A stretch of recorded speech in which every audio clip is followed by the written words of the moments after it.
আসসালামু আলাইকুম রহমতুল্লাহি ওবারাকাতু।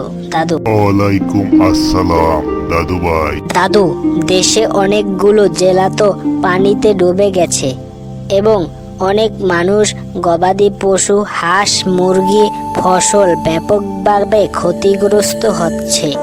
এই সব ব্যাপার নিয়ে মন মানসিকতা ভীষণ খারাপ। এখন আমরা বন্ধুরা মিলে পরিকল্পনা করেছি যে আমরা সবাই মিলে এই বন্যার পরিস্থিতিতে ক্ষতিগ্রস্ত মানুষের পাশে থেকে তাদের সাহায্য করতে চাই। তাই তোমার কাছ থেকে কিছু পরামর্শ নিতে এসেছি। তুমি কিছু পরামর্শ দাও। দাদু ভাই, তোমরা তো চমৎকার একটি উদ্যোগ নিছো। আমার তো ভীষণ ভালো লাগছে তোমাদের এই পরিকল্পনা শুনে।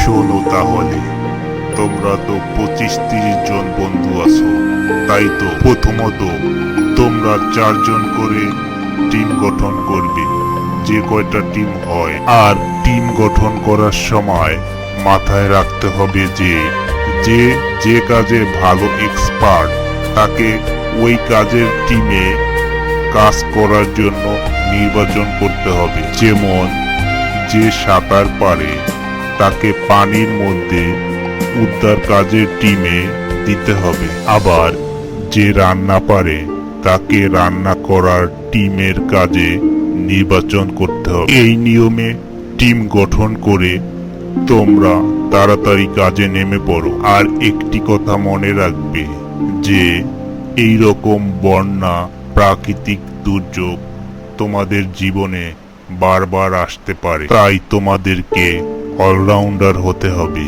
মানে সব ধরনের কাজে এক্সপার্ট হতে হবে। তাহলে যে কোনো প্রাকৃতিক দুর্যোগ তোমরা মোকাবেলা করতে পারবে। যাও, তোমরা কাজে নেমে পড়ো।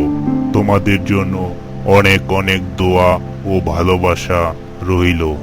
সাবধানে, সতর্কভাবে বন্যা মোকাবেলা করো। মনে রাখবে, প্রাকৃতিক দুর্যোগের সময় সাহস আর সঠিক প্রস্তুতি থাকলে তোমরা সবকিছু মোকাবেলা করতে পারবে। দাদু, তোমাকে অনেক ধন্যবাদ। আমরা সবাই সবকিছু শিখে নিব ও প্রস্তুত থাকব যে কোনো প্রাকৃতিক দুর্যোগে মোকাবেলা করতে পারি। তাহলে গেলাম, কাজের জন্য প্রস্তুতি নিতে হবে। আসসালামু আলাইকুম।